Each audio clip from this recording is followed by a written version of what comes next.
Hello everyone. Today we talk about how to fix the app of Wise.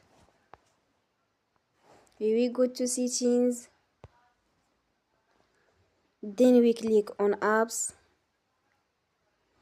After that we search the app Wise and we click.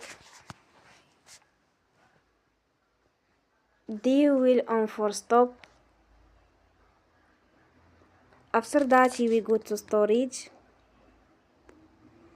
Then we click on clear cache.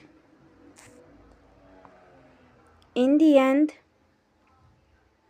turn off your phone and you will recharge your phone again. Don't forget to support us by like and subscribe. See you next time and thank you for watching.